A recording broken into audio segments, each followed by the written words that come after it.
Caution! This is an M-rated game, so the magical chicken insists that viewer discretion is advised. It's time for the ZombiU review for the Wii U. ZombiU could be the sequel to the 1986 Ubisoft game Zombie, although I haven't found anything to confirm that. This game is set in an apocalyptic modern London. A character is shown rummaging through corpses and trash when he hears a voice and sees a camera watching him. The voice tells him to go into the subway station before he gets killed by swarming zombies. And yes, I did die trying to get through the station, but that's because I couldn't figure out how to run. Anyway, if you die while trying to get through the station, you'll awaken as a different character inside what's called the safe house. It's your home base, so to speak. The voice, which belongs to a guy who calls himself the Prepper, tells you to go find the latest survivor-turned-zombie and equips you with a scanner, which resembles the Wii U gamepad. Once you find him, you'll acquire a cricket bat, a handgun, and a backpack. Throughout the game, Prepper will send you out on missions to various locations near and far from the safe house. The scanner that he gives you is a lifesaver because it has a motion detection radar equipped to it. Now, it detects zombies, but it also detects animals such as rats and birds nearby, so in order to figure out what's what, you'll use the scanner to identify the culprits. Using the gamepad, you can scan what's around you and press and hold a button to identify what is lurking in the dark. The thing is, though, you leave yourself open to attack when scanning, so only do so when you're pretty sure it's safe. This is a pretty unique feature in this game. Leaving yourself open to attack while performing a task is something I don't often see in games, but I like it. It makes the game much more realistic and heightens the fright level quite a bit. Scanning your surrounding area isn't the only way to leave yourself vulnerable.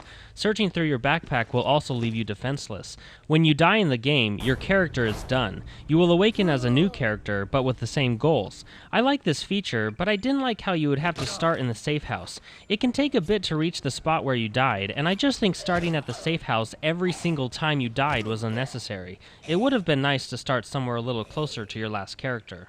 In the beginning of the game, your only two weapons will be the cricket bat and a wimpy 9mm. As you progress through, though, you'll find better weapons to help you, as well as upgrades for these weapons. However, I recommend you don't do what I did. After I beat the game, I read the manual, and it suggests you really should only focus on one weapon and build it up through upgrades. I naively took almost every weapon I found and carried them with me. This is not wise because 1, you need inventory spaces for ammo, health packs, flares, and explosive weaponry if you want to complete the game. And 2, if you die while you're carrying all that stuff, you have to go back to your death spot and kill your former self to get it all back. However, if you die while trying to recover the backpack, you are screwed. This happened to me, and it made me very, very depressed and frustrated. Now, I didn't have many weapons in the backpack, but I still had a lot of items I collected that really could have helped me out, but now they're all gone. The graphics look good in this game, however I'm not sure the aesthetics are in the same boat. Now I know this is supposed to be an apocalyptic London, but some of the areas are pretty bland.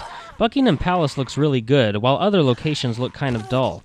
Overall though, the main point being, this game certainly has a creepy atmosphere and look which enhances the overall gameplay. This is a scary game. Honestly, there were certain parts of it where I got a headache due to the amount of stress from fear I had while playing it.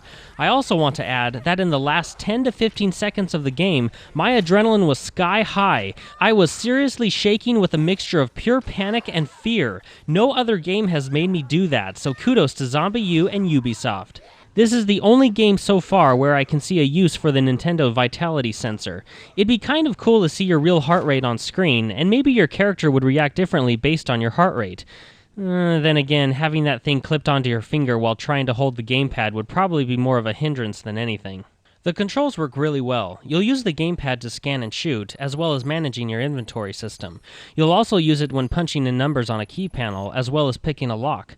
The only thing that bugged me about the controls was how you run. You have to press down on the left analog stick while pushing it in a direction to run. I know in the beginning of the game it tells you to press the analog stick, but I didn't know it meant press down on it. It's a minor issue because you do get used to it, but I wish I had the option of customizable buttons.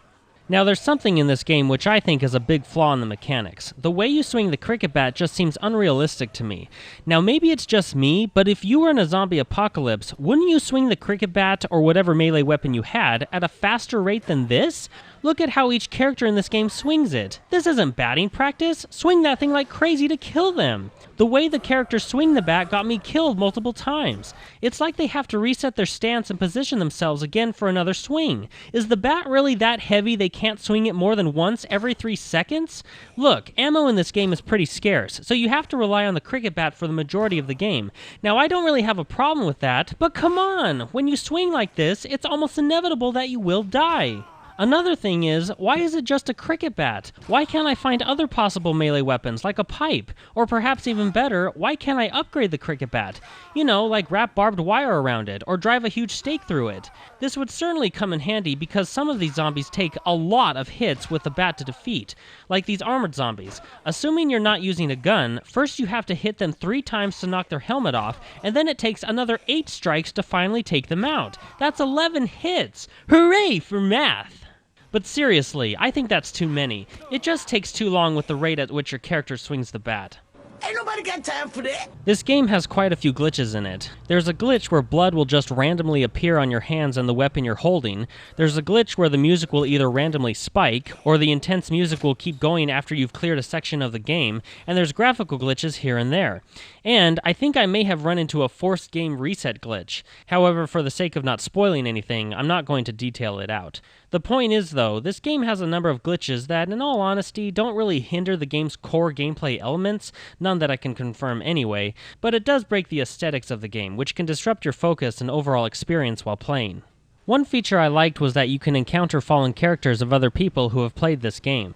It was confusing at first because in the beginning, you only see these types of zombies when you yourself have died and have become someone else. I think of this as a boost for you, because usually you can get some really good items others have carried. There's a survivor mode where if you die but just once, that's it, game over. It's fun to see how far you can get through with just one try. There's a local multiplayer mode which can be really fun, although I think it could have been even better if it supported online multiplayer as well. One person plays as the king of zombies, while the other person is the survivor. The point of the survivor is to stay alive as long as possible within an arena, while the other player plants zombies on the map via the gamepad. Now this is fun, but there are 2 issues I have with it. One, there's no background music, which I guess makes it more realistic, but it seriously decreases the overall atmosphere, which can decrease the fun. And the other one is another glitch. There are multiple types of zombies which boost the strategy, and 2 of them are guard zombies and hunters. Guard zombies stand in one spot until the survivor comes within a minimum distance of their vicinity. Hunters, on the other hand, will start chasing the survivor as soon as they're placed on the map, even if they're on the other side of the arena in relation to the survivor. So the glitch Lizzie and I found is right here. I'm standing on this platform, and Lizzie starts putting guard zombies well within the minimum distance of noticing me, but for some reason, they just stand there, which makes it easy for me to pick them off one by one. And you know what? Maybe this isn't a glitch. Maybe I have to move right up close to them to get them to notice I'm right next to them. But if that's the case, it just seems ridiculous how hunter zombies, who could be way over on the other side of the arena, somehow be aware of my presence, yet these zombies don't have a clue to what's going on.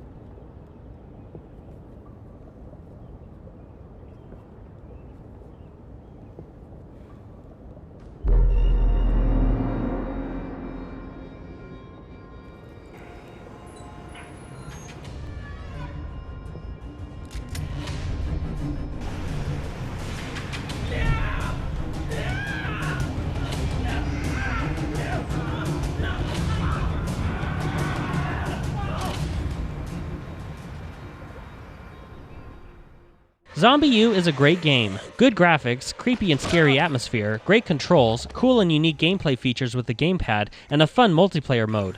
However, some places within the game are pretty dull looking. I really didn't like the way the characters swing the cricket bat. I didn't like that the cricket bat is your only melee weapon, and it's not upgradable.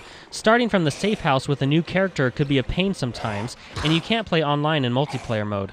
Overall, though, it's still a great survivor horror game. You'll have a scary good time. This game gets a 4 out of 5 with the title of Awesome.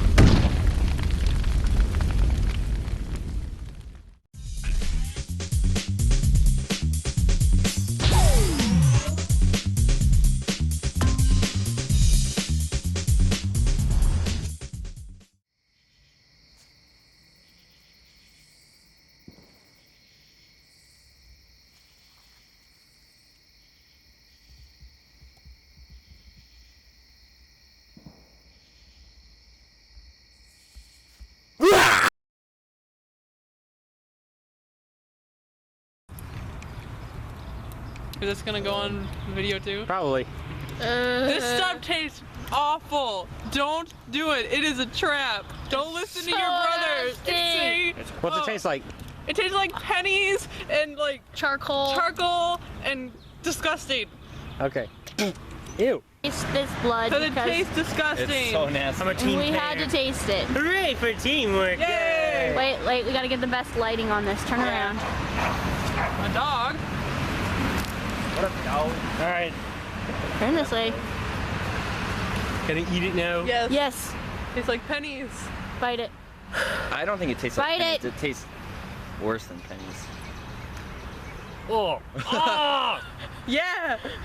Feel it. Don't swallow it. Spit it out then. Let it run out your mouth. Oh gosh. Yeah, the blood beard is the blood good. in the game is black, right? Like Yeah. all their innards turn black, right? Don't spit on the tripod. It's almost not like pennies, like really, really bad chocolate. Yeah. I don't think it tastes like chocolate.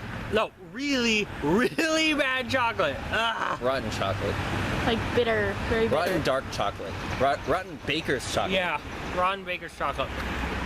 It's disgusting.